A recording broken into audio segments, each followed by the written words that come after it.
Hi guys, it's normal for a Tory minister not to answer questions from members of Parliament, be them from the Labour Party, the Lib Dems, Greens or the SNP.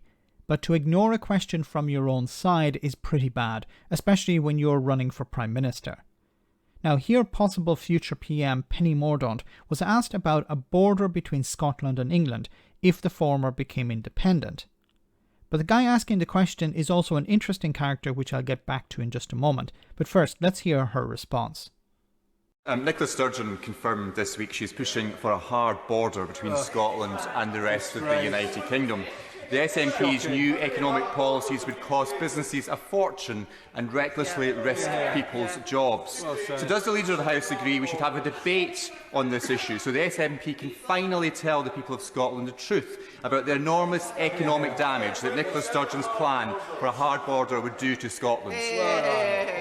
Well, I thank my honourable friend. Yes, I'm afraid this is the latest wheeze from the SNP to risk jobs and burn taxpayers' money. Let us not forget, this is the party that during the pandemic hired a testing firm at the cost of £10 million. A testing firm to the cost of £10 million. Now, first of all, she didn't actually answer the question about a border. She's showing contempt even for her own MPs. One thing is to show contempt for the SNP if they ask a question.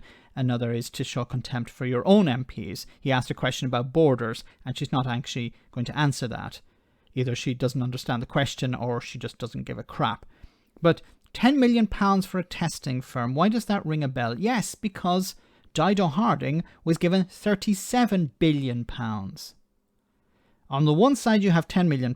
I don't know the details of this, but it's pretty much irrelevant when you compare it to £37 billion. And where is this £37 billion? Nobody knows. Where the hell is Dido Harding? Nobody knows. It's turned out that some of this money was spent on consultants earning between £5,000 and £10,000 a day.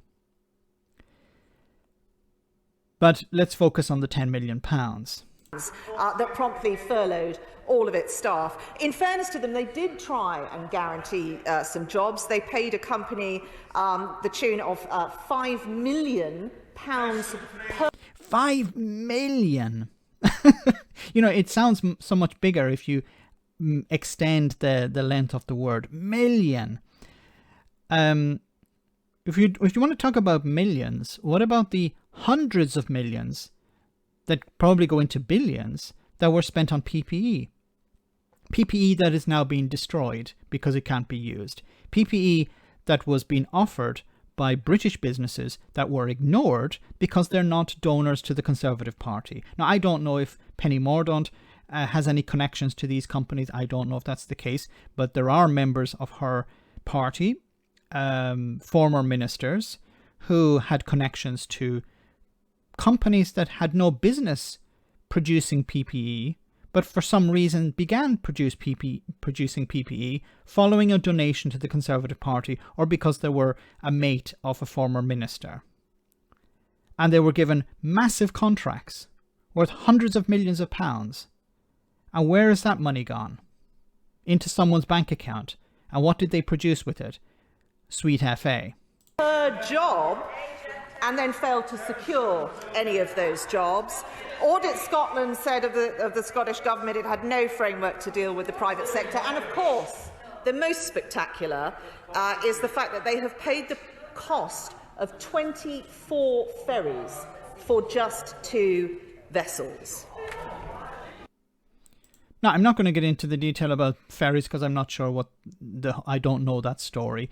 But I want to focus more on the point that was raised by John Lamont, who is the guy who asked this question, Scott. And he was talking here about a hard border. This would be a huge problem, having a hard border between Scotland and England. So he's against borders, I would imagine. He's against especially hard borders. Well, this is what he said back in 2018 when it came to another type of border. I wonder if you can guess what type of border he's talking about. Not particularly. I think the onus was on the Conservative government and Conservative backbenchers to find a solution to this. Sadly, we weren't able to do that. There was also an obligation, I think, in the whole House, all MPs, to recognise the 2016 result. I mean, sadly, too many MPs are trying to stop Brexit, trying to frustrate Brexit and create all sorts of obstacles to get in the way of the democratic wishes of the British electorate, and that's not acceptable. So what other option did she have? Well, there's a whole range of options. Preferably, I wanted her to get the deal approved by the House of Commons, and there's a bigger debate to be had probably further down the line as to the mistakes that were perhaps made in terms of the negotiation and how expectations were managed or mismanaged during the last few months and indeed years. Do you think we should just leave without a deal now? Well, I believe no deal should remain an option. I've always said that was an important part of our negotiating hand. My preference. So he was fully on board with having a no-deal Brexit, where you would have a hard border between the United Kingdom and the rest and the EU, or Great Britain and the EU. You would have a hard border where there would be tariffs. There would be much stricter controls, and it'd be much more expensive for businesses, particularly in Scotland. So this is the guy who's complaining about the cost of a border between Scotland and England, but he was fully on board with having a hard border between Great Britain and the EU. You would think people like this would keep their mouths shut when it comes to issues like this. They've been proven wrong. They were on the wrong side of the argument, but they continue to push whatever ideology they have. Let me know in the comment section, guys, what you think about all of this. As always, your comments are greatly appreciated. Thanks a lot.